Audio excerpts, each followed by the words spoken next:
Good evening and welcome to the Duluth Public Schools ISD 709 monthly school board meeting. It is Tuesday, January 23rd, and it's 6:35. We want to welcome all of you here. And again, we are the Duluth Public Schools. This is our monthly school board meeting where we take action, vote, and have information presented to us. I'll turn to Member Zadowski, Clerk Zadowski, and she will take roll. Member Banks? Here. Member Eder? Here. Member Loeffler-Kemp? Here. Member Lofald? Here. Member Mikesell? Here. I am here. And Member Williams? Here. And Assistant Superintendent Magus? Assistant Superintendent Bonds? Present. Sorry, you've been demoted, yes. I read the wrong one, so. Superintendent Magus. I always love being assistant superintendent as well, and I'm here as superintendent, though. Perfect. Thanks. Assistant Superintendent Bonds. Present. Deputy Clerk Zunich. Present. Director of HR and Operations Severance. Present. Board Secretary Paquette. Here. And student representatives Larissa Miller. Here. And Mia Petronas. Here. Perfect. Thank you. And for our audience here and our audience that is live streaming or watching, I want to welcome Larissa from Denfeld and Mia from Duluth East. And so, welcome. We look forward to reports. I know tonight you'll make just some introductions so we can get to know you, and I know you'll really enjoy your time on the school board. And so with that, I just want to remind board members, again, this is our first regular school board meeting of the year, and it's our first school board meeting with our newly elected school board members. And you know, we're only going to give you grace for a little bit longer to be like always called out as the new board members. And so embrace it tonight, because once we go, it is full speed ahead. But we welcome all of you. And just a reminder that I do a lot of watching of our committee and other meetings, and it's really important for us to pull that mic. I know it sounds probably pretty strong here in the room, but it doesn't always transfer to our online watchers. So just a reminder for that as well. And we'll graciously remind each other and help each other be effective in our messaging and our voice. So again, we call this to order, and we are number 3 of our agenda, and that is the Pledge of Allegiance. So I'll rise for the pledge.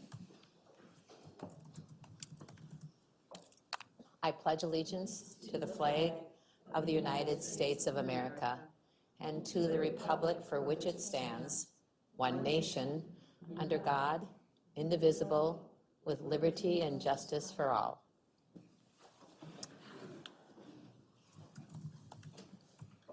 I'm looking for a motion to approve our agenda tonight. So moved. Member Loeffler-Kemp, is there a second? Second. Member Mikesell, and all those in favor of our agenda tonight. There is no additions or deletions to our agenda from our leadership. No. No, I would say the resolution related to the referendum, that is something that is, we have it prepared, but we also have a preparation with a blank should the board choose to do something different during that time. Just wanted to let you know. It's further down, but just wanted to let you know. So we've got a motion and a second. Any other discussion or questions? All those in favor of the agenda tonight say aye. Aye. Opposed? Our agenda is accepted for tonight. And then next on our kind of list is, typically this would be where we do a little bit of our code of civility and our 11 tools of civility with our mission and our vision. So I've asked our school board members to do that for us tonight. I'll review the Duluth Public Schools mission. Every student, every day will be empowered with learning opportunities for growth, creativity, and curiosity in preparation for their future in the global community. Our vision: Duluth Public Schools provides an academically engaging, safe, and inclusive environment with high expectations and responsible use of resources. Our core values are learning, excellence, equity, collaboration, and belonging. And I will read the 11 tools of civility. This school board recognizes 11 tools of civility that will provide increased opportunities for civil discourse in order to find positive resolutions to the issues that face our community. These tools include pay attention, listen, be inclusive, don't gossip, show respect, be agreeable, apologize, give constructive criticism, take responsibility, be honest and care for others, and number 11, show your evidence, share your reasoning, as encouraged by Speak Your Piece, the Civility Project. Thank you. And that moves us along in our agenda to number 5, the school and community recognition, and I'll turn it over to Assistant Superintendent Bonds. Thank you.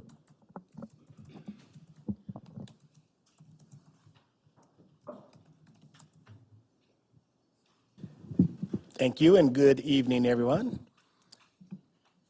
Dear members of the board, tonight it is with great pleasure that I recognize a group of dedicated employees and community members who were instrumental in taking a group of students to and on a tour of historical Black colleges and university.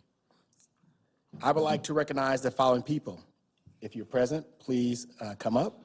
Cal Harris, Cheryl Ritten, Marlon Grant, Bridget Eckwood, Dan Liu,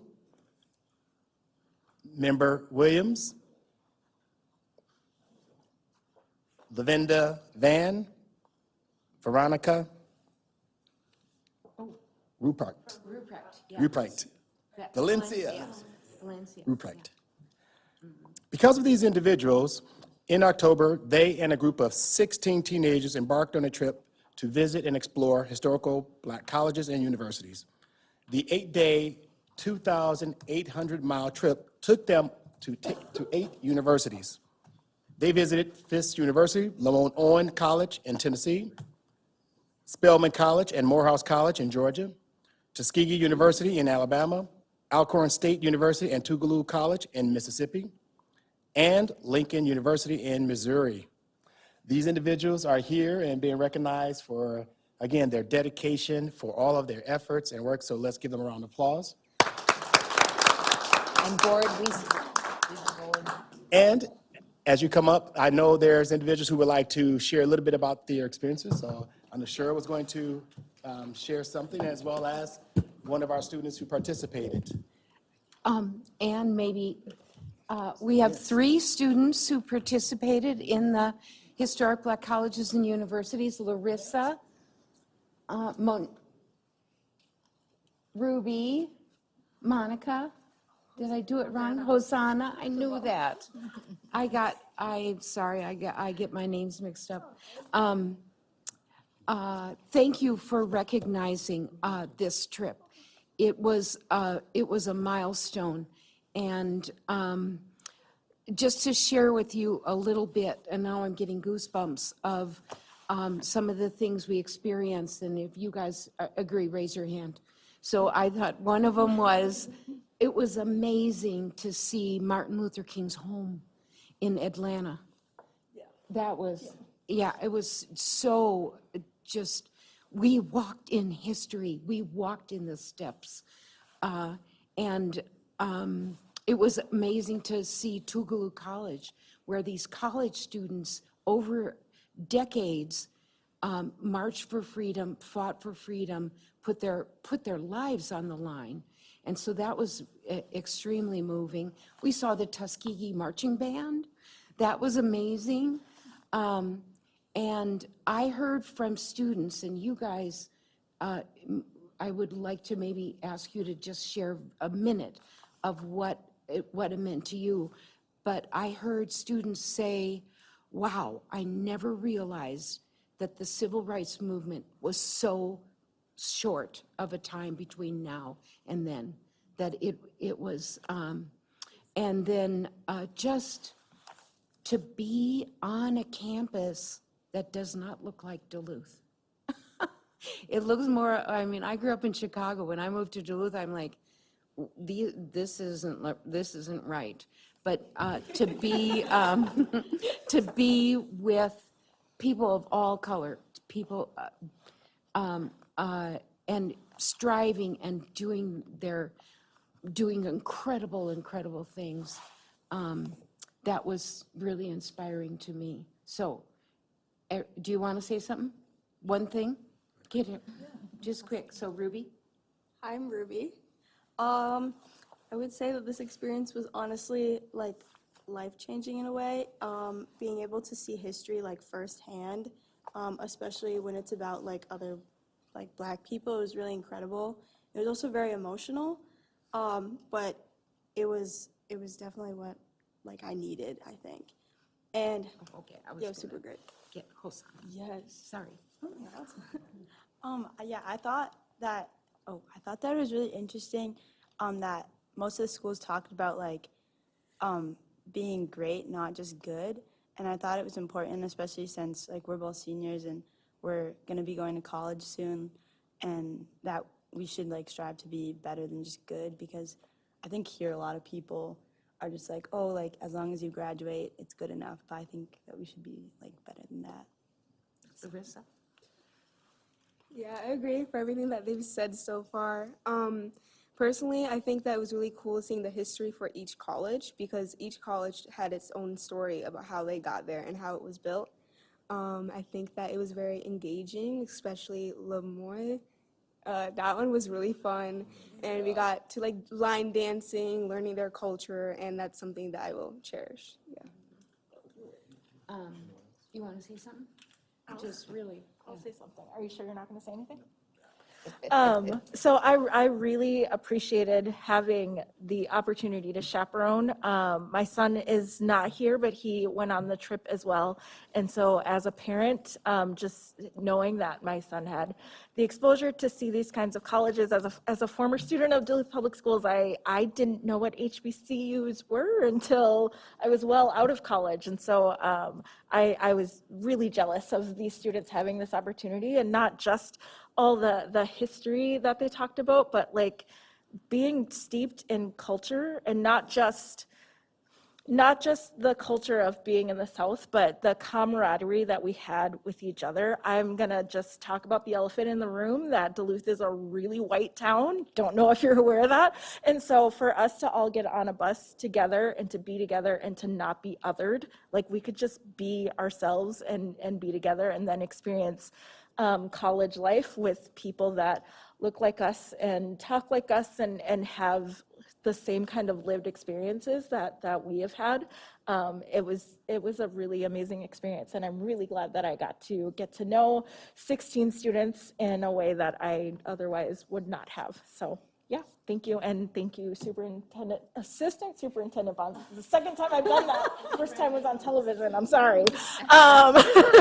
For all of your support and getting it to happen. And I know that you're an HBCU alum, and so yeah, it's just awesome that the district supported this trip. So yeah. I just have one last thing, and that is to echo Stephanie. Thank you. We could not have done it without you. You made it happen the first time ever. And I'm tearing up because I mean it. Thank you.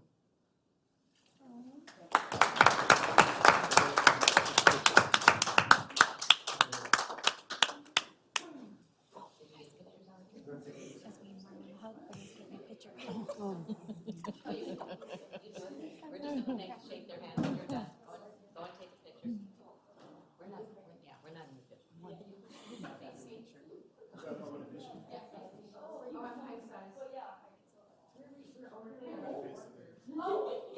John, did you fix your tie?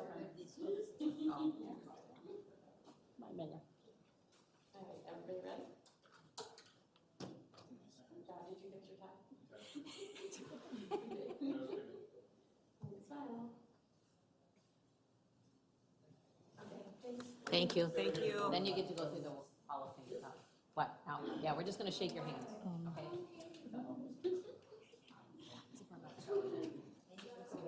Have you ever had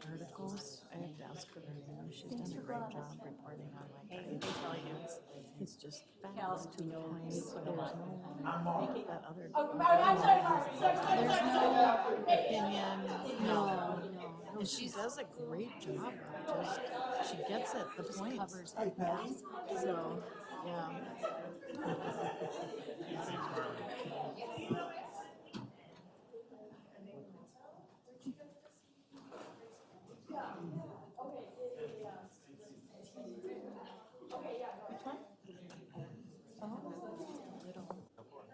It was raspberries. I had to have something fruity on this side, so it looked like it was healthy. When my stash of chocolate was on this side. Can I do that now? I love raspberries. Before they leave, can I do that? I do love raspberries. Are like my favorite fruit, and Darren puts them in his cereal.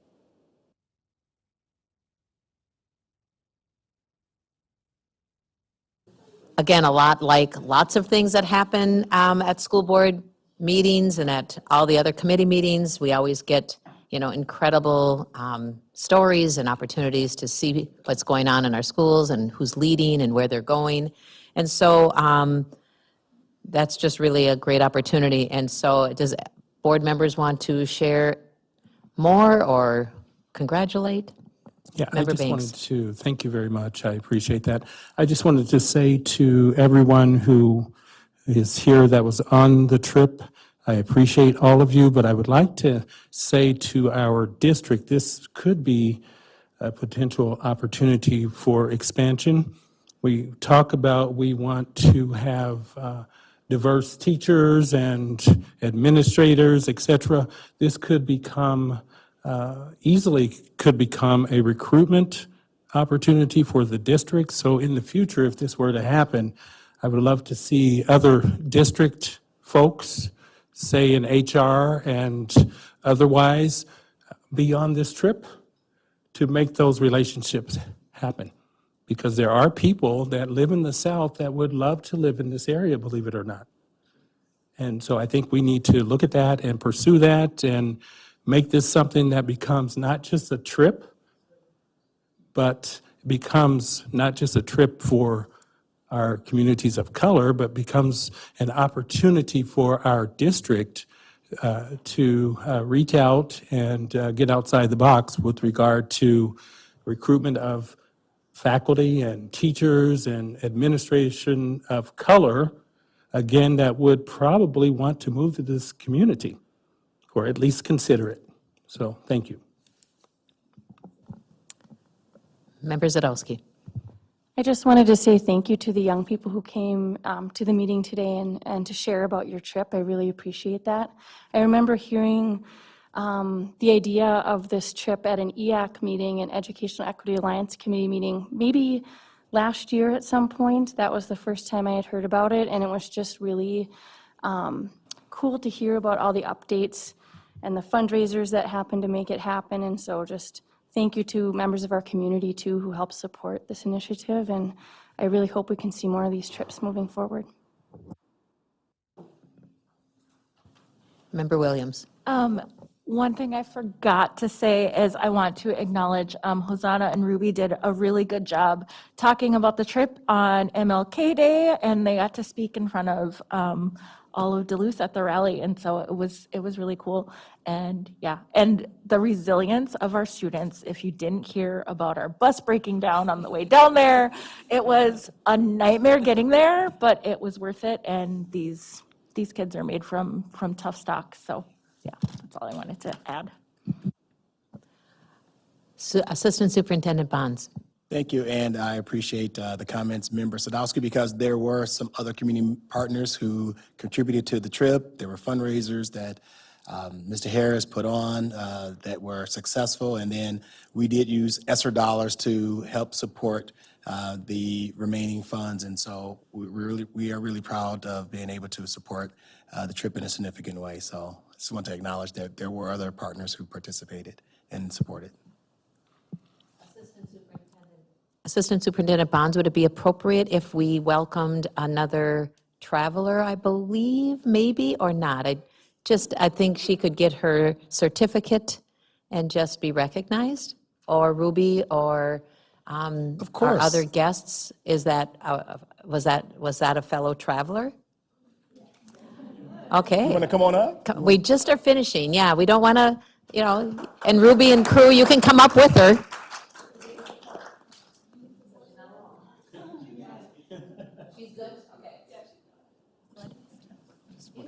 Introduce yourself and just speak to your Okay, experience. hello, my name is Murette, and I had the pleasure of going on this trip, and I met some really cool people, and I got to experience like the Southern culture. And one thing that I learned most is that like people from the South are super sweet and super caring, and they don't care like if you're from Minnesota or if you're from Duluth, or like they just like take care of you and they show you kindness no matter what.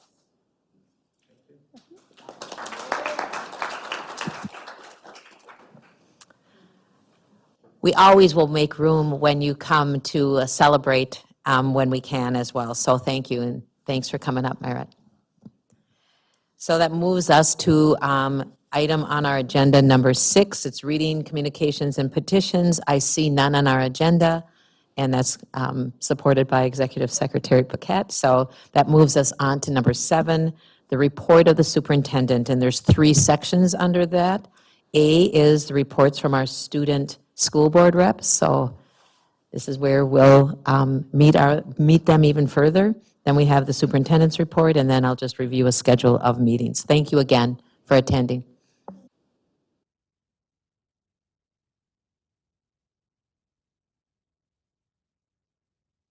Thank you. I appreciate this. And just as a reminder, something that we take a look at every meeting, our new mission, vision, and core values that we came up with through our strategic planning process. Since we have new people, I just wanted to reiterate that this is something that was developed with a lot of partnership with the community.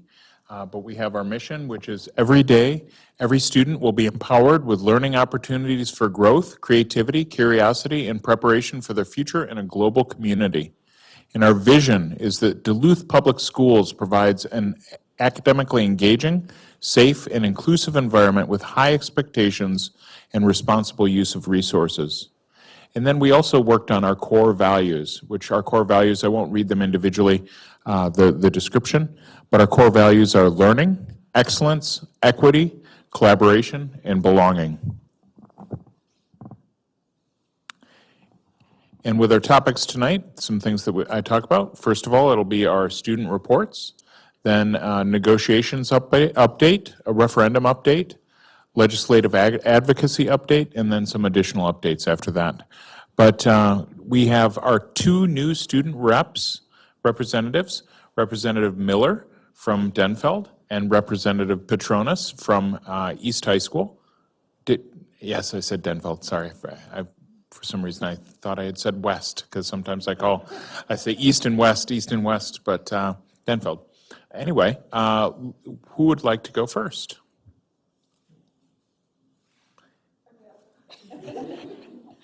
Alphabetically, you would go first this time, and then Ms. Petronas can go first next month. Hi, my name is Larissa Miller. I attend Denfeld High School. Just introducing myself. Okay, so I'll first start off what I do at Denfeld in general. I usually play sports. This year I'm taking a break, but I'm still very involved, like basketball and track. I do theater inside the community with the Rubber Chicken, and also the Denfeld Theater community. I do NHS, National Honor Society. I'm involved in Upper Bound. Did the 6-week program in the cities. That was very fun. And then specifically BSA, Black Student Association, I'm on the student board for that. And we're doing some very good things for the assembly. I'm also a PSEO student at Lake Superior College. I started a PSEO club there, which I'm one of the officers of. We're doing really good things, and I'm also part of the student senate there. And I'm also doing Minnesota Youth Council, which is a program that's in the state legislature as of 4 years of now. And we're working on policies. Things I like to do is I like to do crafts. That's fun. I like to put random things on canvases. I also like to sew. My room is like full of colors and everything, so that's fun. I really like to go outside. Hammocking is the number one thing. Hiking too, that's fun. And then what I want to do, just in the future for me, I want to go out of state for college, just to, I don't know, see more out of Minnesota and Duluth, more cultures, more everything. That's why HBCU would be nice. That's something definitely on my mind, like specifically Howard. Also, I don't know exactly what I want to major in, only my junior year, you know, but I do know that I want a master in public policy, kind of getting that route. Not necessarily like the law, like pre-law or anything, just public policy so I can change things up, which I really like, and I'm very, yeah. And then I do volunteering and stuff at like the Washington Center. We love like the little kids. The STEP team, I started the first STEP team at like Denfeld High School and like kind of in the community. That is going okay. We are still evolving. It's a new group, but we're excited to promote it some for the assembly. And we teach like little kids how to do STEP to bring some culture here to Duluth and to make everyone feel like a community. So yeah, that's some things about me. So thank you. Hi, I'm Mia Patronis. I'm a junior at East High School.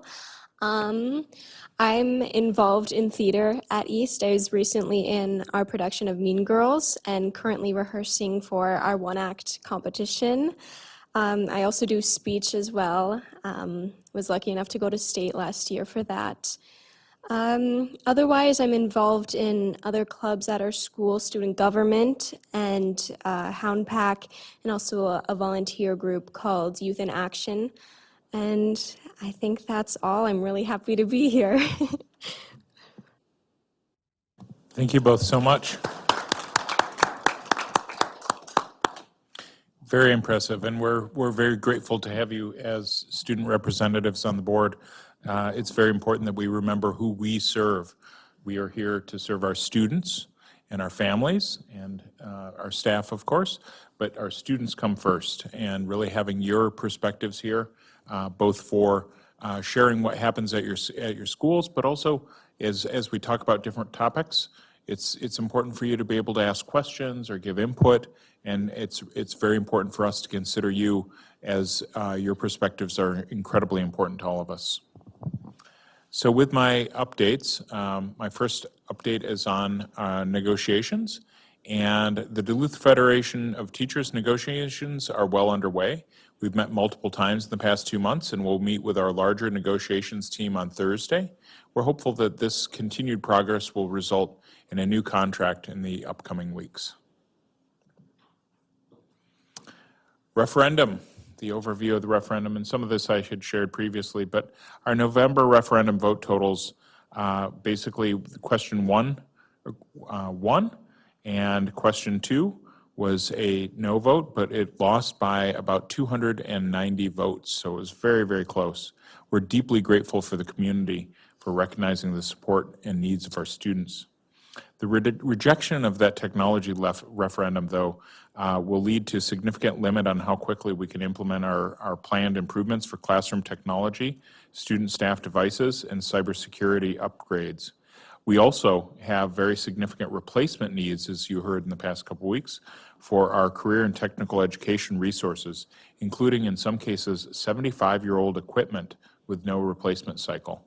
So if we think about that 75-year-old equipment, it's something that we really need to think about for the needs of our students.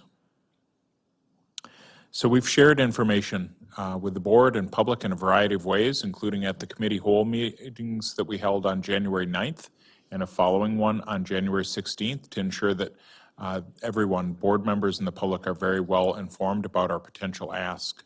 In our meeting on January 9th, the meeting focused on our district financial needs, and I appreciated Executive Director Zunich, what she shared, as well as a presentation from Baird, our financial consultants. And on January 16th, the meeting included presentations from our technology and CTE departments, as well as input from our teachers, administrators, and a lot of board dialogue about where we are and what we were considering. I know not everybody was able to make that meeting, but there was much conversation about what the needs are for our district. Later in our meeting tonight, we're asking the board to move forward with a resolution for the referendum on May 14th, 2024. So that will be coming up later in tonight's meeting. The next steps would be, if the board chooses to move forward with the May referendum, we'll begin a robust public information campaign to ensure that voters are well informed regarding the ask, including its impacts on student learning, district finances, and local taxes. This effort would begin with a press release tonight after the board meeting, pending the board decision on resolution and referendum amount. So those are our next steps.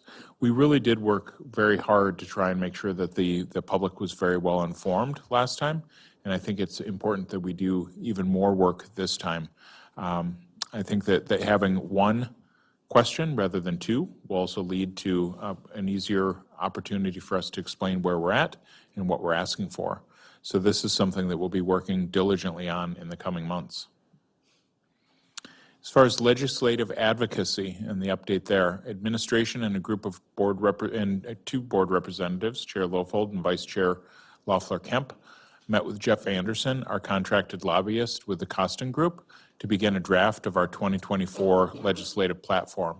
We hope to hold a committee of the whole legislative priorities meeting on February 8th to review that draft, and then meet with our local representatives on February 9th. I shared the information from Mr. Anderson this weekend in after my board update, but as well as the draft. So if you have any questions, please reach out to me. But among the points that we're advocating for, there are several, would be an additional 2% allocation to the per pupil funding for the next year, and permanent funding streams for unfunded employment insurance and universal free meals. So that's something that we've asked for. I'd also note that I met with the Minnesota Association of School Administrators, MASA. Their legislative group met this afternoon, and it was this morning. We met with them to discuss their legislative platform. And actually, Assistant Superintendent Bonds is the president-elect for the Finance Committee for that group, and he was helping to coordinate the meeting. So thank you to Mr. Bonds for the leadership at that state level. So that's where we're at. I would say that there are many parallels between what we've asked for and what other larger associations, such as the Association of Metropolitan School Districts and the Minnesota Association of School Administrators, as well as MSBA, very similar platforms related to additional ask of 2% and the funding of those mandates. That's something that's very important for us to continue to advocate for. But I want the whole board to feel included in these asks, and that's why we have a meeting set up to look at that draft and finalize things, and then an opportunity to meet with our representatives and senators from the area. Some additional updates. We met, the entire board attended the MSBA conference earlier this month. It was a great opportunity for learning, and I appreciate the dedication of all of our board members, as well as several members of our administrative team, for attending that conference and really taking some time to learn together and grow together and get to know each other personally as well. That was very important. Then another piece of news you might have heard, there was a newspaper article today and some other stories in the media about the Spirit Valley Wellness Center. That's a project I've been involved in, and actually Chair Lofold has been involved in it as well. There's a push to have a community center in the Spirit Valley area. Actually, it would probably be adjacent to or in the property across the street from Laura MacArthur Elementary School, and it would provide support for youth activities, community activities, wellness activities. There'd be community schools aspects. There would be basketball gymnasiums that could be used in conjunction with our Laura MacArthur gym, so that we could have basketball tournaments in the area, and it would be a potential fundraiser and tourism draw to the area. So there are many, many positives to the work that we've been doing there. Chair Lofold, I'm not sure if there's anything you would want to add about the work we've done on that committee. We've worked on it a long time, it's finally coming to fruition as far as being able to go for bonding. I just want to thank City Councilor Janet Kennedy, who really has kind of shepherded this idea, and it's been a 2-year process, really, with just some visioning and some dreaming and, then bringing together some people, and I just appreciated that she reached out to the school district. The involvement that we might potentially see with our Laura MacArthur and the availability of some shared, shared partnerships would be enticing. And then, it's been percolating for a while, and it almost seemed like it was going to go away, but yet I appreciate Superintendent Magus never quite leaving the group. I kind of had to exit a little bit just to make the group more manageable and moving forward. And I always want to have the best person at the table for our district, which wasn't me this time, but so I appreciate that. And I know that last night at the city council, the city gave it some really high priority. So this could certainly, I think there's a lot of steps to go as well, but boy, it's really becoming a really exciting opportunity for us and the city and the county as well. And that's something maybe in the intergovernmental committee, you'll hear some updates and maybe some questions being asked. So please reach out to Superintendent Magus. I wasn't going to say the other name again. If you're on that intergovernmental, and it's Member Zadowski, Member Eder, and Member Mike Sell, I think there'll be opportunities to just keep each other informed as what's going on and reach out to Superintendent Magus. Thank you. Thank you. And again, we're very excited about that. The lobbying for that bonding will be very important. I also know that many of us will be participating in the Duluth and St. Louis County days that are coming up. That's a lobbying effort that takes place in March through the Duluth Area Chamber of Commerce. So that will be something that we're all working towards as we lobby for the needs there. The Valley Youth Services, VYC, and Russ Salgi have also been very, very involved in that, and really appreciate his efforts, and that would be part of what's included there. That's been a long-term partnership with Laura MacArthur, as well as the Duluth Community Schools Collaborative. They'll be taking part. So it's really a robust idea whose time has come, and I'm hopeful that things will continue there. And we did have a presentation at last night's City Council meeting, and we're able to advocate for that as well. We have a board work session coming up this coming Thursday, and in that session, some things we'll be talking about. We'll be talking about our overview of governance. We'll be focusing on our 3-year governance plan, as well as a review of Policy 209, which is our board ethics policy.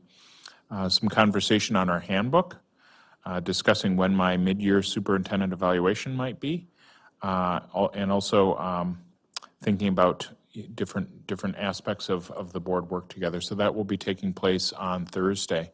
And when I think about our governance plan, our 3-year plan, I'm actually working on a presentation with several other superintendents from around the country for the Association of American Association of School Administrators, AASA. There's the national conference is next month, and I'm doing a presentation with several other administrators on work of schools, and part of what we're talking about is board governance. And so being able to share the work that they were very impressed to hear about our 3-year plan and the handbook that we're working on. And so I really want to say thanks to the board for all that work. And also at the MSBA conference, we had a presentation as well regarding that. It was a roundtable conference presentation. And I just want to say thanks to the board for all your hard work. We've really done a lot, and there's always more we can learn. It's a journey, but we're taking steps forward each and every day and each and every year and making great progress. We also have the Citizens in Action Day coming up this Saturday at the Coppertop Church, and that'll be taking place this Saturday. And it's a great opportunity to learn about our community. There will be multiple organizations represented there, and it's really a great community opportunity to get involved Whether you're a long-standing community member who's been involved in everything, or if you're new to the table and want to come to get involved, it's a great opportunity. So I'd recommend that if you're able to attend this Saturday, that you do so. And then I'm not sure if there's anything else that others needed to add or wanted to add, but that pretty much covers my presentation. All right, any questions? Member Loeffler Kemp has her light on. Yeah, no, I appreciate the broadness of your updates and all of that. I just wanted to say I really appreciated, as a board member, that's the support that we had at the NSBA conference. And again, not only that 7 members of us were there, but that we had administration with us as well. And that really meant a lot to me as a long-term board member. And it really showed that you also wanted to learn more about our association as well. And so, thank you. Thank you. And I think I'd be remiss if I didn't say thank you to Executive Director, or Executive Administrative Assistant. Everybody's getting a promotion, and you get a promotion, you get a promotion. But Executive Assistant Patty Paquette, or Superintendent, whichever you'd like to be, because she's really an unsung hero behind the scenes. She does so much to prepare for meetings, the policy changes. She really orchestrates so much there. But when it comes to any sort of travel or registration or polling of the board, you are always going the extra mile. And so I just want to say thank you to you as well. Seeing no other mics on, we'll thank the superintendent for his report and the information, and move on to our schedule of meetings and events. And actually, Superintendent Magus already, reminded us that we have a workshop that starts at 4 o'clock, and look forward to being led and engaged with our TeamWorks partner, and Ray Queener will be with us. And it will be a great opportunity for him to see the new board and work with us. Honest, that'll be the last time I'll say new board. Honest. I don't see anything on our agenda for next week. It's been a heavy 4 weeks, really, for all of us. And so next week, the January 29th through the February 1st, not saying there isn't going to be something that might come up. And again, I appreciate that we are really responsive in meeting the needs of a meeting that might not be on the agenda, especially as we look at the topics coming up. And so, thank you. Actually, I did just note when we talk about extra meetings that there was a piece that I missed from my slide related to the legislative advocacy. I just wanted to make sure that when it comes to the extra meetings, we did note that we're polling people to make sure we can make it, but we were looking at having a committee of the whole meeting on the 8th, as well as the meeting with the legislative representatives. And just want to make sure that since next week is a light week, the week after we'll make up for it. Because then that next week, we have a committee of the whole meeting, and then the legislative meetings at the end of the week? And maybe a policy meeting in there too? Yeah, okay. Yes. So enjoy next week. Moving on to number 8, it's the report of the standing committees, and I will turn over number A, Committee of the Whole, to Assistant Superintendent Bonds. Thank you, Chair Loeffel. During our most recent meeting, we had again a packed agenda. Communication Officer Adele Wellings and I provided an update regarding the Duluth Transit Authority partnership. Again, our students and staff have the ability to ride the DTA buses for free. So just wanted to make sure that everyone's aware of that again. We also had a presentation that was provided by the Barrett Financial Group regarding a scenario for a possible referendum in the spring, which Superintendent alluded to earlier. There was a presentation that was going to be given by Nate Smith, our Office of Education Equity Coordinator. Unfortunately, he was out ill, and so we had to table that presentation, but he will make up for it at another date. Another presentation was provided by our Special Services Department, Director Crane and Assistant Director Thurston, she's here in the audience. Those leaders provide an update regarding the programmatic increases, including staffing, budgeting, and enrollment. The benefits coordinator, Kinsey Klasnich, provided a presentation regarding our employee wellness initiatives. And our Head Start Director, Sherry Williams, provided a training to the board regarding the Head Start Governance Board training, something that is a requirement, and she ended the meeting for us, but it was just a wonderful presentation that was given that, again, really just showcased the districts, and I always say this, we should be really proud as a district that we are one of the only districts, if not the only district, that has a Head Start program that's in our schools. And so that's something that we should be really proud of as a district, because we really are investing in our earliest learners and trying to make sure that they have the needs and supports to be successful right away. So that ended the COW presentation. Thank you. So Assistant Superintendent Bonds, and I don't know if you can answer this, it would be more of Sherry Williams or maybe other board members that have sat on a long time on our Head Start committees. Is there a reason why our Head Start is the only one in Minnesota? If, you know, and if more people saw that the model in Duluth worked, why wouldn't they want to go forward and do that? I'm not the historian on it. However, I know for a fact that others are considering it. So we are considered a model for how it should be done. So I think, as you recall, last year, or was it, again, I've been here long enough now, I forget if it was last year or last spring, but the Head Start Department gave a presentation nationally regarding our model that is being delivered here in Duluth. So it is something that is sought after by others. But in terms of why, I'll be honest, I'm not sure on that piece of history. And that might be an opportunity for, at our MSBA, if we want to, if we ask our Director Williams if she would be willing to share a conference workshop at the MSBA for other districts in our state. That would be a great offering. Thank you. So thank you. Any other questions?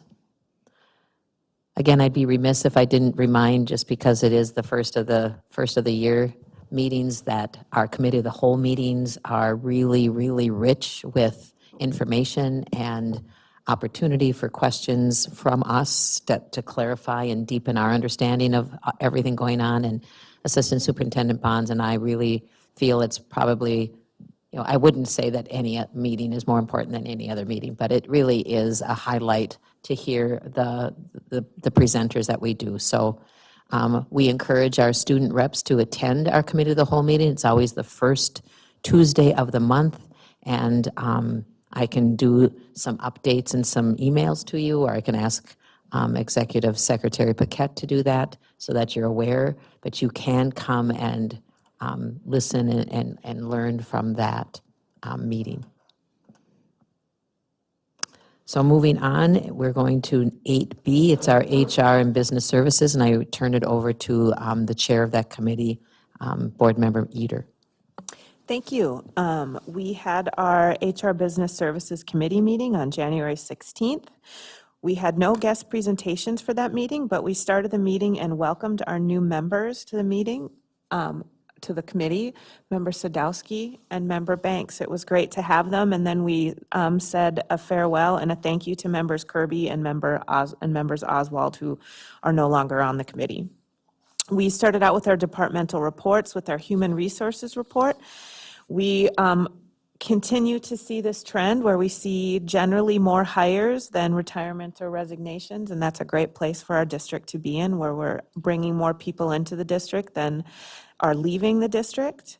We also have submitted a Grow Your Own grant to MDE on the 16th, and we have requested the maximum funding of $750,000, and $600,000 of that would be, and this is very important, would be used to supply tuition assistance to current staff and community members of color so that they can obtain their teaching licensure. We understand in this district that students do best when they're in classrooms and schools and environment where they can look around and see people who look like them, as well as being in an environment where they see people different from they are.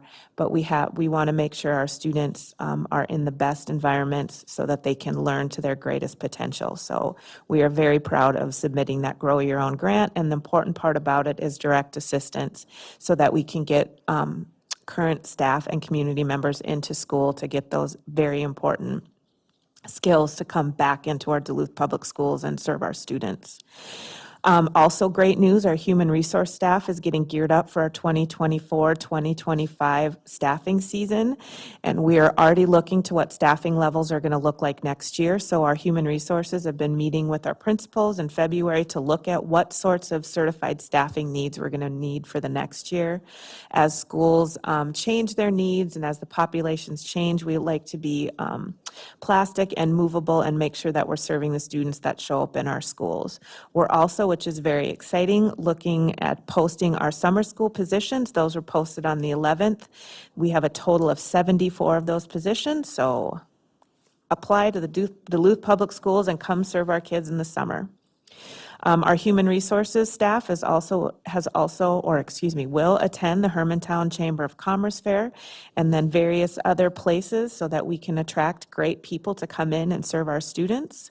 We also will be looking at Minnesota school jobs on the February 21st, April 2nd, and Tuesday, April 23rd. They're also going to be doing a variety of fairs that will be virtual and that we're going to be focusing on recruitment of licensed teachers for all of our subjects and all of our grades, including our wonderful recruitment for paraprofessionals.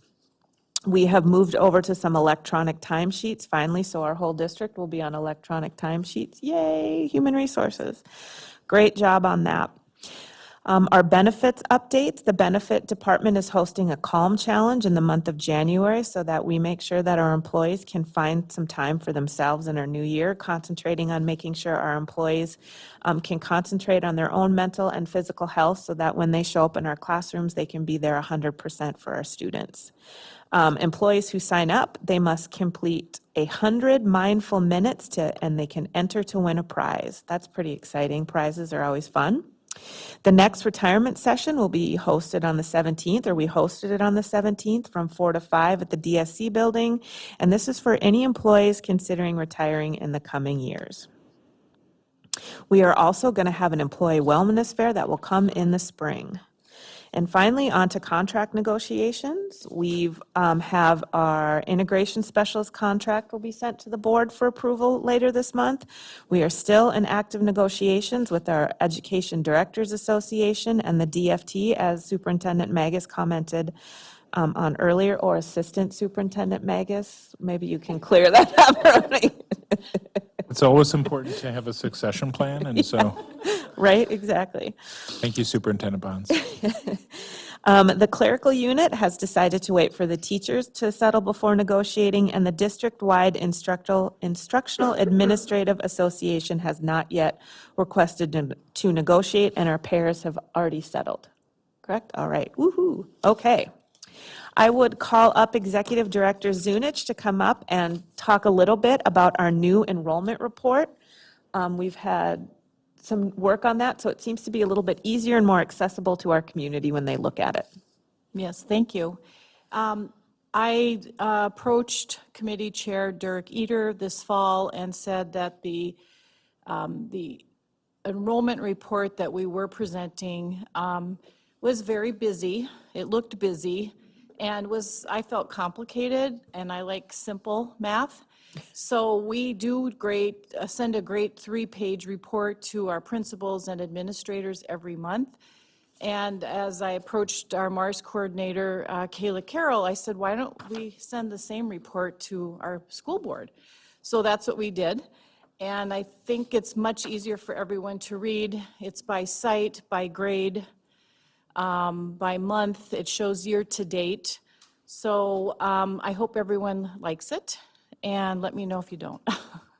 Thank you. Thank you, Executive Director Zunich. And of note, I always like to point this out every month, is that we are ahead of the number of students for which we budgeted, so that's always good news.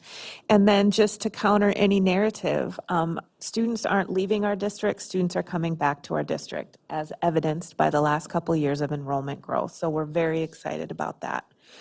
Currently, we have about 8,770 students, and we have 0.84 of a student somewhere. So we'll identify that student, make sure they're getting everything they need, right? So that's great news. We move on to our child nutrition departmental report. Just like we're seeing trend across the state, we're seeing students come and take advantage of our free breakfast and lunch. I know both my kids do, so that's great news. We did have an update on the full plate farm to school grant for the 24-25, and this is a grant which is a 50-50 match. We did receive notification that our school was not selected for this grant this year, as the state of Minnesota received twice the number of applicants that it had funding for, and really it seemed to be students that hadn't, schools that hadn't received that funding before were sort of prioritized. Moving on to our facilities management, our facility departmental report. Our facilities group is doing a great job completing work orders and keeping our schools up in excellent and working conditions for our students. Facilities have begun constructing the new computer maintenance management system framework. We also have some operational licensure reinspection with the fire marshal that began in January, and we also had our auditoriums inspected in November and December. And I believe it's still true, but is the Lincoln Park pool currently still closed? At the time of our meeting it was, so I know we will be looking at, never mind. Okay. Of note, our work order has been issued for the clock at Denfeld, as our students fabricated some amazing little clock arms for our clock, but they were a little bit heavy for the mechanics within the clock, so we're getting that fixed so that we can make sure to have those wonderful clock arms up on the Denfeld clock tower. As usual, PSS track lane 1 pond remediation is still ongoing. We have a few construction tasks happening on the hill, and operations still has their hands full finding licensed positions. So this morning I did see a Duluth Public Schools employment commercial, so it was great to see that commercial this morning. It was on Fox 21. Most of our custodial staff have been filled, but we're still looking for engineers at Lowell and Myers-Wilkins, both great schools, come and work for us, as well at Denfeld and Lincoln Park. But I want to thank our operations crew as they do wonderful work for our students. Moving on to our technology departmental report. Of note for this report is our cybersecurity. We don't seem to be making much inroads on educating our staff to not fall for any phishing scams, so I know that Bart is working hard to make sure that we can improve some of those numbers. And then finally, our transportation departmental report. Where am I at here? Our transportation report, staffing is a challenge for us. We are still short 2 helpers, and we're short on drivers and have 1 retiring soon. And you can see this evidenced by, at times in the morning, we have to switch up some bus routes that can cause some confusion and hardship for our families, but we're doing the best we can. Assistant Manager Joe Killian has been dealing with staff and their concern, and every once in a while he gets to go out there and drive one of our big yellow buses. Hopefully he pulls rank and drives one of the new ones. We did have a driver that went through a hiring process at the end of December, but he never came back, and I believe Executive Director, no, I think we talked about there's some federal legislations and state legislations that sometimes make it difficult for those drivers to finish their. Yes, that's correct. But the latest is there were some changes again on January 1st. Okay. So it's ongoing. It's ongoing, great. We do still have some issues with our buses because of age and rust, but we're getting them back there. And then we're waiting for 2 used buses to arrive at the dealer so it can help fill some gaps. And we hopefully, Chairwoman Lofald can have a van somewhere. We are waiting to get a couple vans to arrive by next fall. So those are our departmental reports. Superintendent Magus, did you have?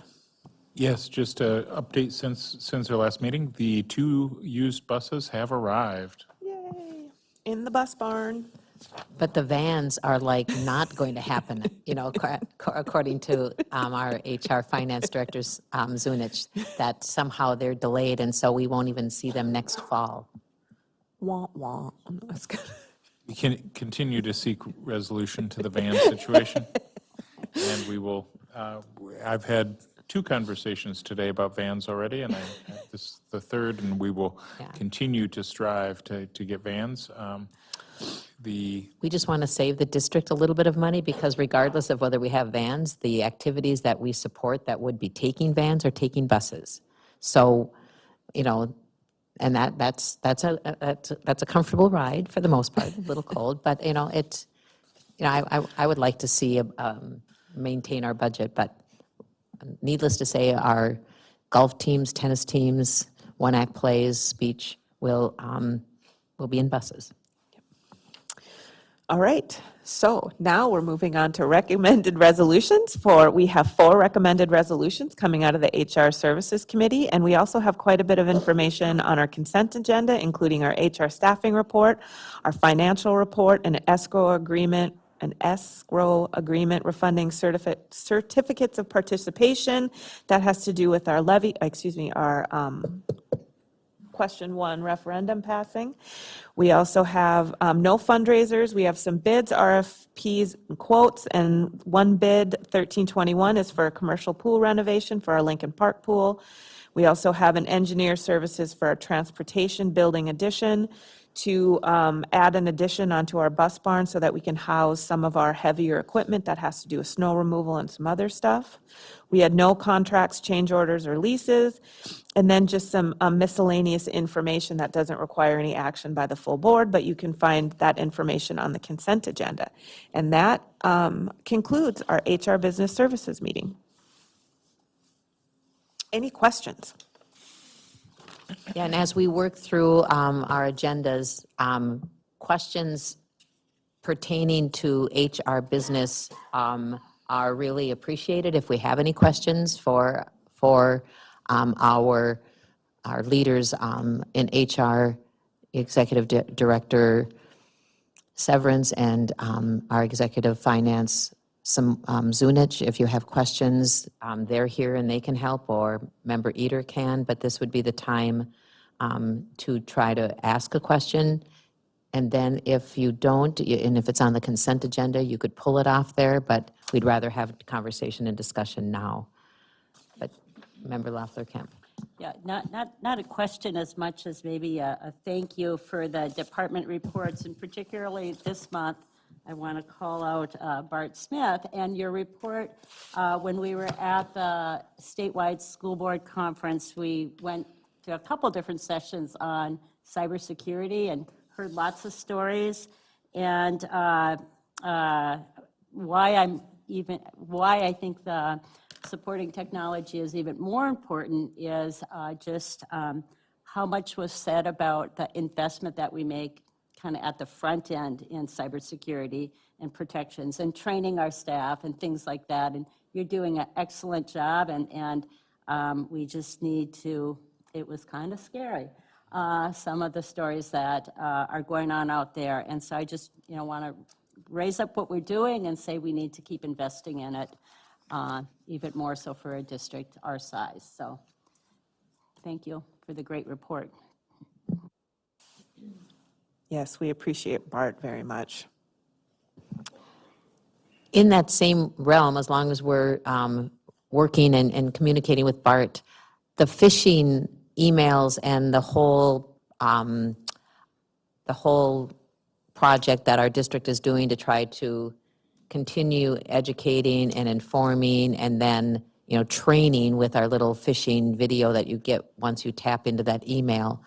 And then listening to the HR business, we realize that many, there are a lot of people that have ISD 709 emails, And they're not just the teachers and the paras and the staff that are in buildings. It's partnerships that are, connected with us that need our ISD 709 email. It's coaches that have that as well.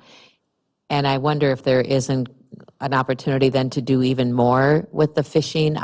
I've been aware that there's been some phishing emails that come into my box, but by the time I connect, because I'm not daily always connected to our school district and what's going on, I see that I'm not paying attention that it could be phishing, and by the time I realize it is, then it's already a done deal and I watch the video again. So just continued vigilance for our, all of our workers, because, and then I think this question was asked by Member Zadowski, but if you do suspect, before you open it, that it's phishing, do you just suggest that we delete it, or just don't open it, or do we forward it to someone so that you see it? Come on up to the mic.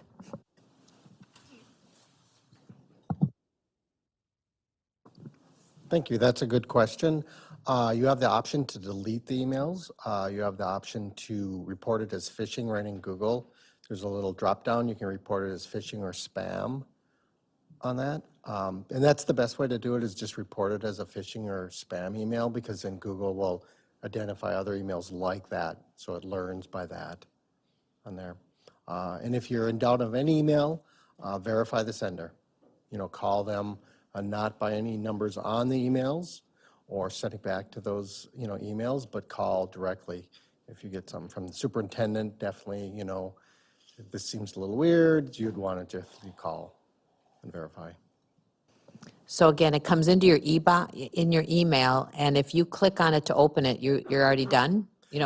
How do you determine it's even suspicious if it's just in your email box and it's just a line? Some will say, you won a gift card, in the subject line, you've won this, or free trip, or it's something to entice you to open it and then go farther and click on it.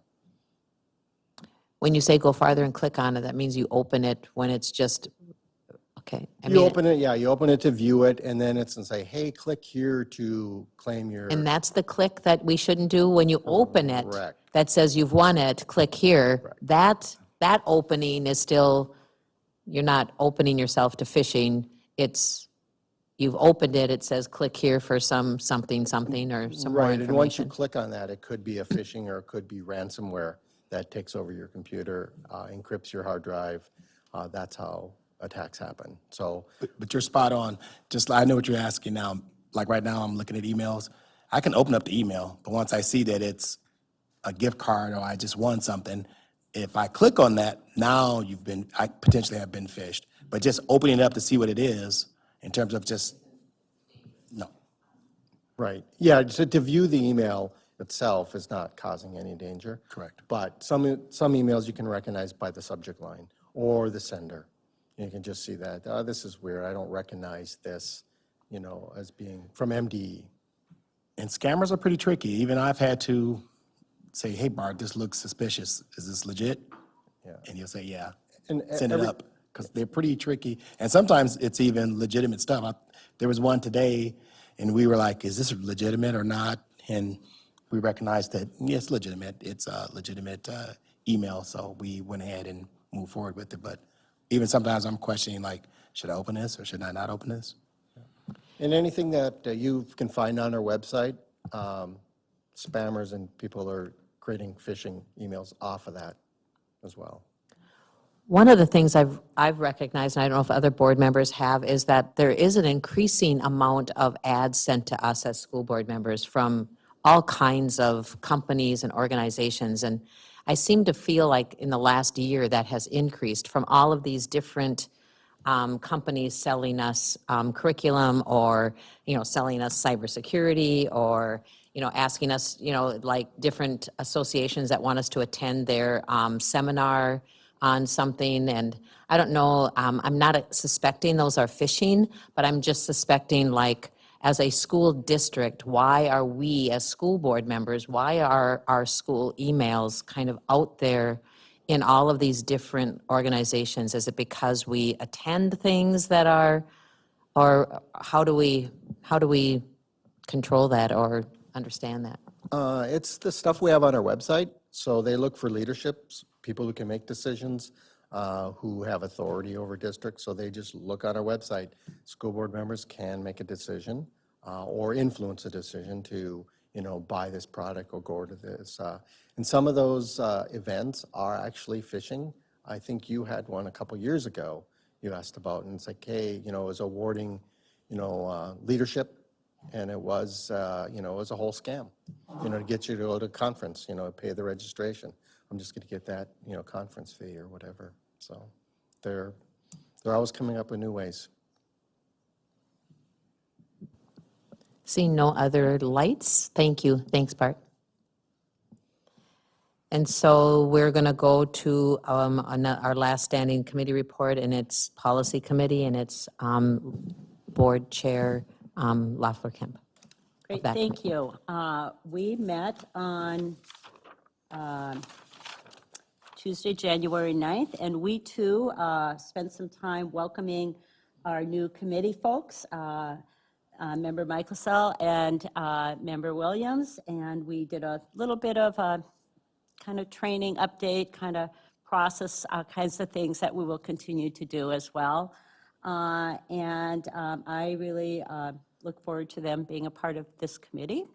And then we actually had a short committee meeting, a fairly short. We've had large numbers of policies come in front of us in the last few months, so this was nice to have a shorter meeting.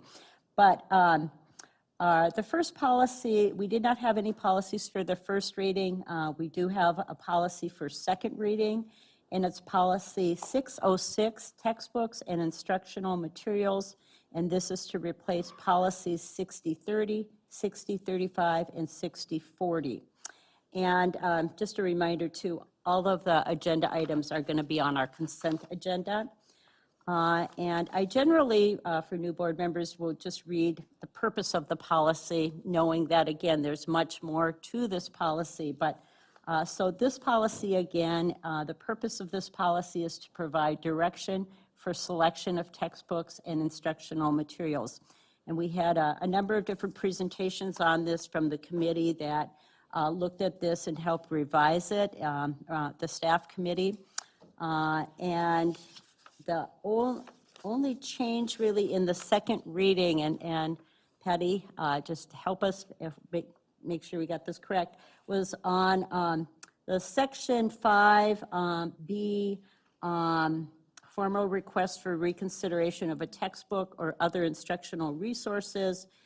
We wanted to make sure the section was, the sentence was on there under 1, the district will respond to formal requests for reconsideration within 60 school contract days. One challenge will be addressed by the committee at a time. And so just wanted to note that was in this policy for the second reading. And then the next second reading policy was 206, excuse me. What? Okay, Patty, okay, thank you. I just came up to microphone because I didn't think you'd hear me over there, but I was just going to say that we decided to add that language to match the 606.5, the library materials policy. They both have the same line, so they match. Okay, great, thank you. And we passed the library policy the month before, so thank you, Patty, for catching that. And then the next 3 policies are policies for review, and often, again, we review policies if there's legal or state statute changes. It might be something minor in terms of address or email or name changes of who's responsible, or there might be a minor change that doesn't change the language of the policy, and so that's generally where policies are for review. As well. And so the next one is 722, the public data and data subject request. And the purpose of this policy, again, is the school district recognizes its responsibility relative to the collection, maintenance, and dissemination of public data as provided in state statutes. And again, all of these policies have a lot of background information, definitions, procedures, the legal and state statutes that go along with them, the dates we've adopted them in the past. And so with this policy, really the changes are at the end of the policy on who's responsible and our address changes. So that is policy 722. Just looking to see if there's any comments. Okay. And then the next policy is our policy 206, public participation in school board meetings, complaints about persons at school board meetings, and data privacy considerations. And this was a policy we just revised in November and December, and we just brought it back to make sure, as we said, might be tweaking some little things with it as we make sure our practice and our procedures are following the policy. And so the purpose of this policy is the school board recognizes the value of participation by the public in deliberations and decisions on school district matters. At the same time, the school board recognizes the importance of conducting orderly and efficient proceedings with opportunity for expression of all participants' respective views. The purpose of this policy is to provide procedures to assure open and orderly public input, as well as to protect the due process and privacy rights of individuals under the law. And so we did a couple things. We had, one of the main changes in this policy was on the section under listening sessions, and we moved it to the end of the policy rather than where it had initially been placed, just really for procedure reasons. It kind of flows better with where the information is on. So we moved it to the end and renumbered it to 5, 6, 7, 8, 8, number 8. And then we also made a minor change in the description where we put the school board will conduct a 45-minute listening session 1 hour prior to the monthly regular school board meeting, rather than putting the time that it typically will be had, because sometimes our meeting times might change. So we just kind of generalized it there. But in the weekly emails that will go out and what will be reported, we'll say the exact time. And then we also took out in the next paragraph, asking for people's address. We do ask for the city that they are in, and then their phone number or email for our internal use, and that's consistent with the Google Doc that we're using as well. So that is the changes with for review for policy 206. And then the last policy, 539, is a renumbered policy. It was 535, and that was very confusing for a few times. And the purpose of this policy, this is counseling regarding pre-career and technical programs. The purpose is counseling materials. The purpose of this policy is to identify a procedure, tools, and staff responsible to regularly evaluate whether district, counselor, or teacher develop promotional materials, create or perpetuate stereotypes or limitations based on race, color, national origin, sex, or disability. And B, disproportionate enrollment. The district shall evaluate whether the disproportionate enrollment is the result of discrimination, address incidences of disproportionate enrollment, and take steps to encourage non-traditional participation and equity with respect to race, sex, and disability. Again, there's more into the policy, and really the minor change was renumbering it to 539. And we did not have any other regulations. And members that were at this meeting, any other additional comments to my report? Okay. All of these items will be on the consent agenda. Our next meeting will be on February 6th. And again, a huge thank you to Patty Paquette, the keeper of our policies. Thank you so much.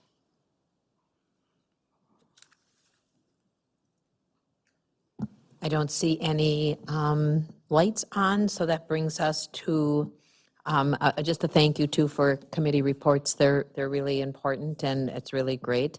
And I'm really looking forward to being able to onboard our student reps so that you can have a board book opportunity and we can train you on how to open it so you can actually follow along with some of the information you're hearing. But we appreciate you being here. So now we're at number 9, which is general board committee updates. And since this is again our first meeting of the year, just a reminder, this would be a great opportunity if you haven't really been contacted by someone that is running the committee that you're appointed to and you have questions, you could let us know and we can make those connections. I think our Executive Secretary Paquette has given your names to the appropriate committee leaders so that you are getting their invites to the meetings and knowing those information.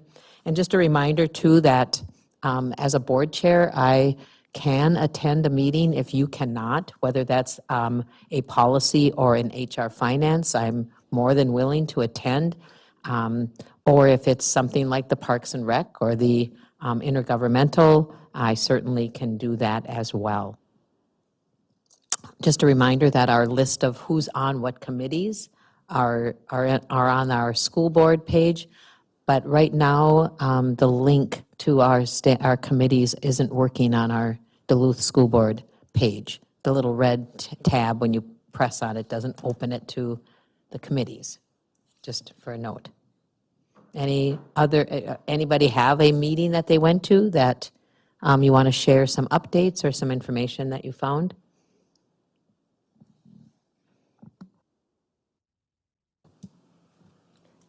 Member Zadowski. I was just going to say, I'm really looking forward to the Head Start meeting, but so that one was on the same day as our MSBA conference. So, and then I know our EAC meeting is coming up as well. So I think probably next month we'll have.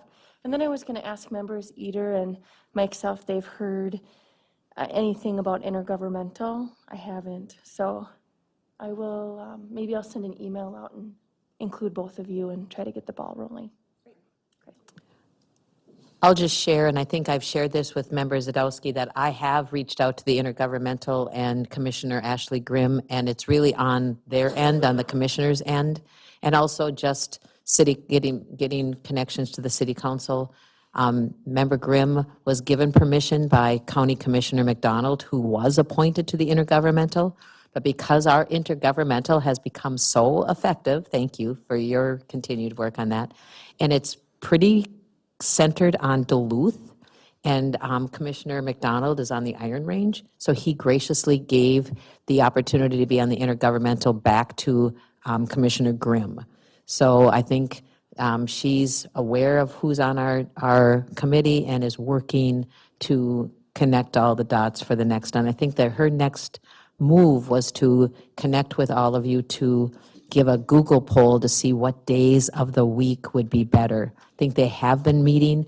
When I was on it, it was Wednesday, but lately, I think last year, it was Friday mornings, and so she was going to reach out and see if that was still going to be agreeable.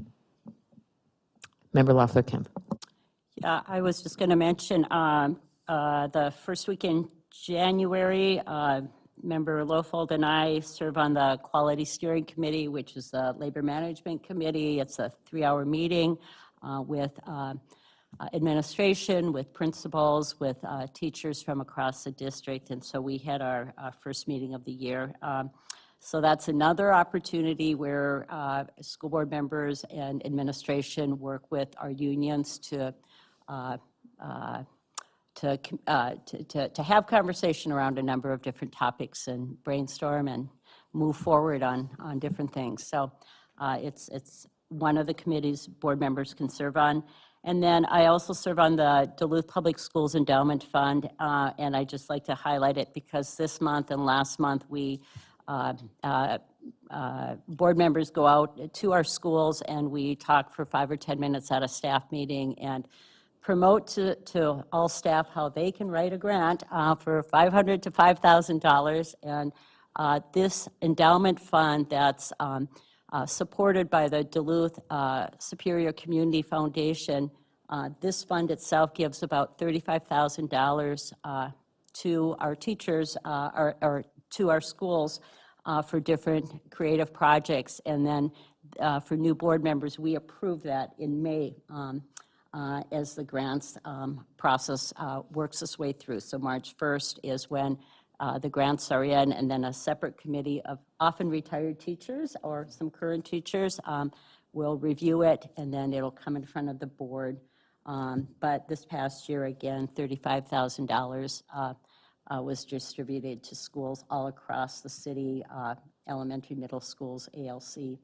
And so I was at Myers-Wilkins today. Tomorrow I'm at Lester Park with one of our newer board members to train them how to do it, and been to a number of schools in the last couple of weeks. So just look forward to those grants coming in and the excitement of giving away some money to really creative ideas that our staff are doing all across the district. Thank you. We're going to move on to agenda item number 10, and it's our consent agenda, and you've had a copy of that in your board book as well. A consent agenda contains our minutes from past board meetings.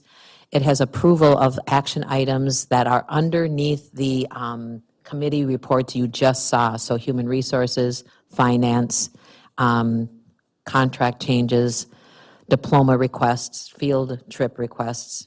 And we also have approval of the policies that we just heard Chair Loeffler-Kemp share. We also have approval of all of our committee reports, and also the committee of the whole referendum.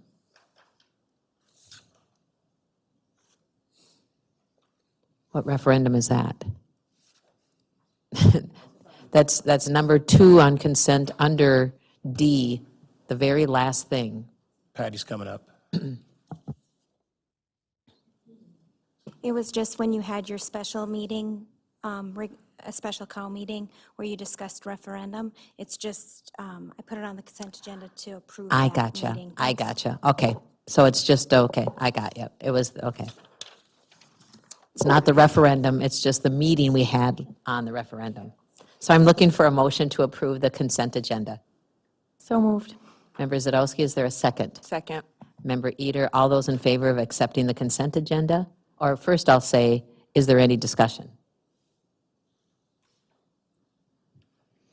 Seeing none, all those in favor of the consent agenda say aye. Aye. Opposed? Consent agenda carries. Thank you. That brings us to our resolution list that I have appointed all of you to share with us. This is under number 11, A, B, C. And so I'll ask Member Banks to present Resolution A. Okay. Thank you. This is Resolution B 1244005, acceptance of donations to Duluth Public Schools. Whereas Minnesota Statute 465.03 requires the school district to accept donations by resolution expressed in the terms prescribed by the donor in full, and whereas acceptance of the donations in accordance with the donor's terms is in the best interest of the Duluth Public Schools. Now therefore be it resolved that the Duluth Public Schools does accept the below described donations from said organizations in accordance with the terms set forth herein. Be it further resolved that the Duluth Public Schools wishes to extend its grateful appreciation to these various individuals and organizations, and I'm going to read them here. Area Learning Center, the donor Harborview Family Dental, Gary Madison, DDS, Grant Nelson, DDS, Melissa Madison, DMD, the amount $250. Area Learning Center, Mike and Bitsy Zwak, $100. Area Learning Center, Duluth Federation of Teachers, $100. Denfeld High School, Faye Schweisel and Tim Schweisel, $100. District Service Center, the donor is Duluth Seaway Port Authority, Shelley Golden, in kind. District-wide, Mary Junala Director at Lighthouse Center for Vital Living, in kind. District-wide, Shirley Hagelin, $600. Lester Park Elementary School, Vern, Mary, and Matthew Wagner, $100. Lincoln Park Middle School, Therese Tomanek, Duluth City Councilor, in kind, and then district-wide, Duluth's Best Bread, in kind. Thank you. It's been moved. Is there a second? Is there discussion? Yes, the Duluth's Best Bread, right now, we have not yet set it for coordination through our FIT coordinator. That has been something we've been doing informally throughout the district, so I'm wondering if we could have a correction, just saying weekly donations of bread for now.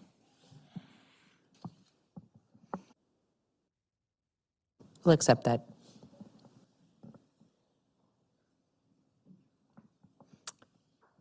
So all those in favor of the motion or the resolution B-1-24-4005, say aye.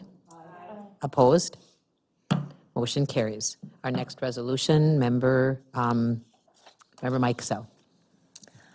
I'm moving resolution B-1-24-4006, acceptance of grant awards to Duluth Public Schools. Whereas Minnesota Statute 465.03 requires a school district to accept grants by resolution expressed in the terms prescribed by the donor in full, and whereas acceptance of the grant in accordance with the donor's terms is in the best interest of the Duluth Public Schools, now therefore be it resolved that the Duluth Public Schools does accept the below described grant from said organizations in accordance with the terms set forth herein. Be it further resolved that Duluth Public Schools wishes to extend its grateful appreciation to these organizations. Project Joy, who is giving $1,000 to be used to supply nutritious snacks to the students in the Duluth community. The Peter R. Marsh Foundation, that's awarded $1,000 to the music program at Lincoln Park Music School so that they can diversify their music library to include more composers of color, women composers, and more. And also the Northland Foundation, who awarded $16,548 to our inclusion coordinator at Duluth Head Start in the preschool so that they can continue their Circle of Security journey, as well as train staff and coaches. So it's been moved by Member Mike Sell. Do I have a second on this motion, on this resolution? Second. Member Banks seconds our resolution. Any discussion or questions?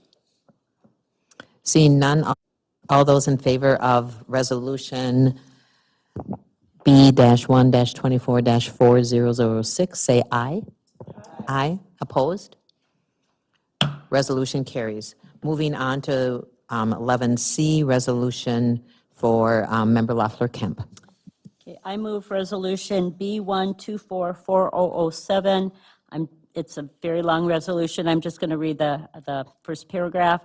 Resolution providing for the assurance, sale, and delivery of $21,708,231 taxable general obligation capital appreciation refunding bonds, Series 2024A, establishing the terms and form thereof, creating a debt service fund therefor, and awarding the sale therefore. Be it resolved by the School Board of Independent School District Number 709, St. Louis County, Minnesota, as follows. And it goes through that. And there is a new series number, which was Series 2024. This is related to our question 1 that successfully passed. And this is a formality that happens. The process has already happened in terms of so a formality that it comes in front of the board. It's been moved. Do I have a second? Second. Member Zadowski seconds. Thanks for the explanation. But any other questions? Seeing none, all those in favor of our resolution B-1-24-4007, say aye. Aye. Opposed? Motion carries. We're moving on to special resolutions, and there's 2 of them. And so our first one, 12A, is being read by Member Eder. I enthusiastically bring forward Resolution B-1-24-4008, the resolution relating to the authorization of a capital project levy of the school district and calling an election thereon. Be it resolved by the School Board of Independent School District 709, St. Louis County, Minnesota, that is as follows. There are several sections that can be looked at. There is a description of the question that will be asked of the voters of Duluth. The School Board of Independent School District 709 has proposed a capital project levy authorization of 4.262 times at the net tax capacity of the school district. The proposed capital project levy authorization will raise approximately $5.2 million for taxes payable in 2025, the first year it is levied, and would be authorized for 10 years.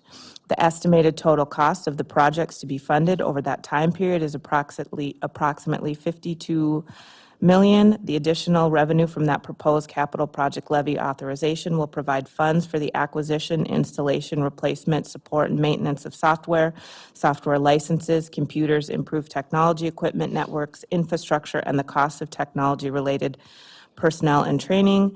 There's a yes and a no. The question is, shall the capital project levy proposed by the Board of Independent School District 709 be approved? There's a yes question and a no question. That is Resolution B-1-24-4008. Yes. Second. Good. And is there any questions or comments? Member Loeffler Kemp. I just want to say I really appreciate our staff for the many presentations we've had to help all of us as board members, but particularly our new board members, really kind of understand this more. I wasn't at last week's meeting, but I did watch it, that the number of staff that demonstrated the need for this levy, and so just really appreciate all the time that was put into getting a lot of information so we could make a thoughtful decision.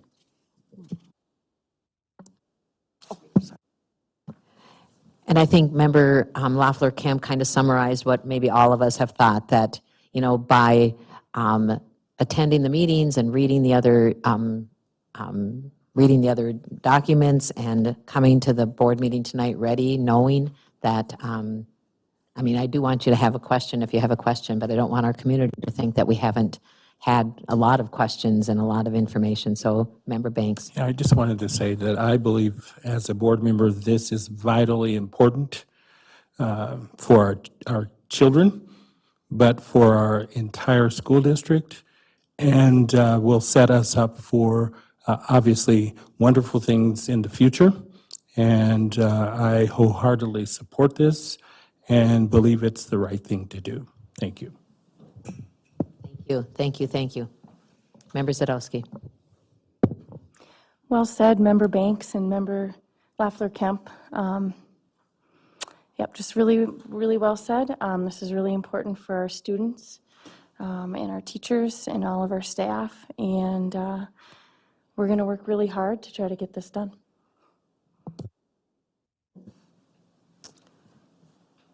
Member Mike Cassell. Yeah, when I think about this second ask of our public for this specific referendum, I feel like we laid some groundwork with the last time that we asked this, and we have an opportunity to really put forth in front of them the voices of our staff members, of our students, as to why this funding is so crucial. And to piggyback on what Member Banks said, you know, it's so important for our students, but it's also important for our community.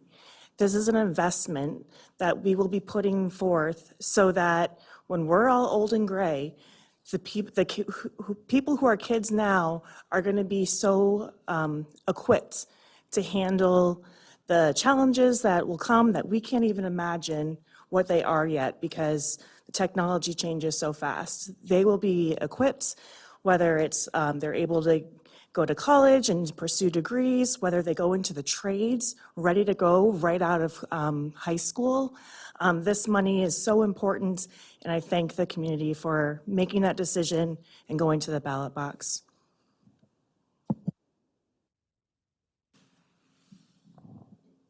Superintendent Magus.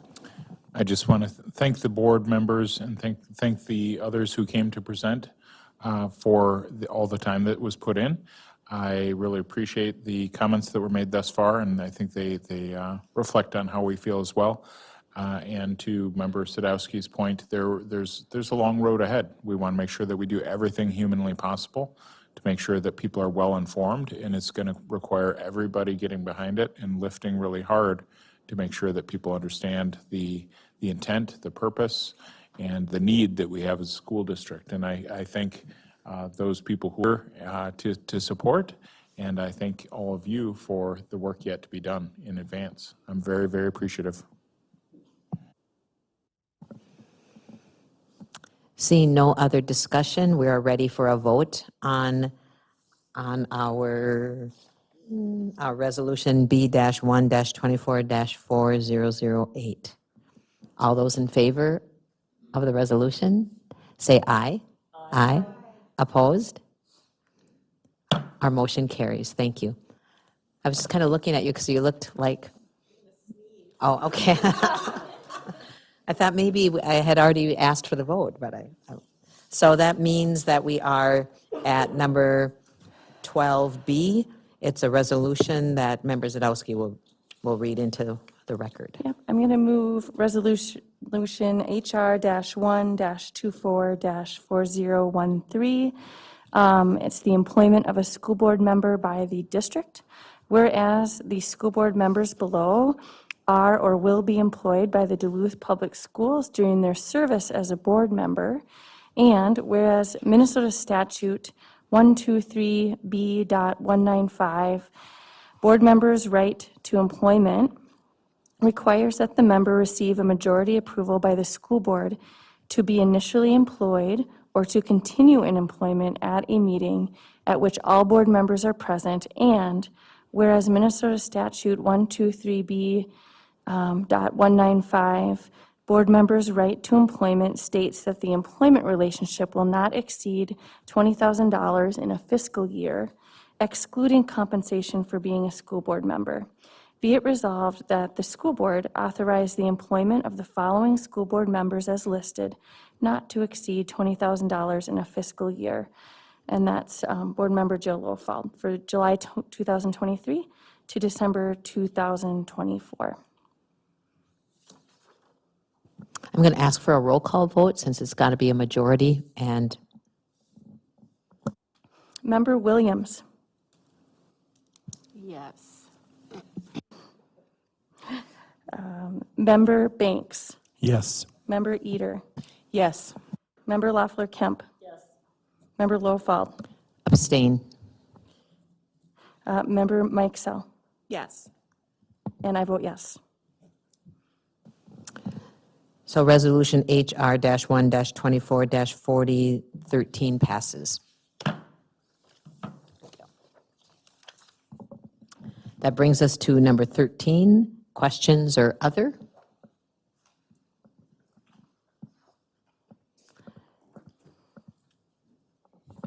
Member Banks, did you want to share with me what you shared earlier and lift us up tonight? Thank you very much. I appreciate it. Some of you may be aware of this already, but Dexter King of the King family passed away this past Sunday at the age of 62. He would be coming up on his 63rd birthday. He was the chairman of the King Center in Atlanta, Georgia. He passed away due to prostate cancer. And I thought it was appropriate to mention that here because his family and the work that they have done for decades have certainly helped this country be who it is today with regard to inclusion and diversity and the importance of that. And so I just wanted to recognize him and honor him as a stalwart in the civil rights movement. And yes, so he passed away this past Sunday at the age of 62. Thank you. Thank you for sharing that. I appreciate it so much. I'm looking for a motion to adjourn. Member Williams makes the motion. Do I have a second? Second. Member Mike Sell. All those in favor of adjournment say aye. Aye. Opposed? Motion carries. We are adjourned.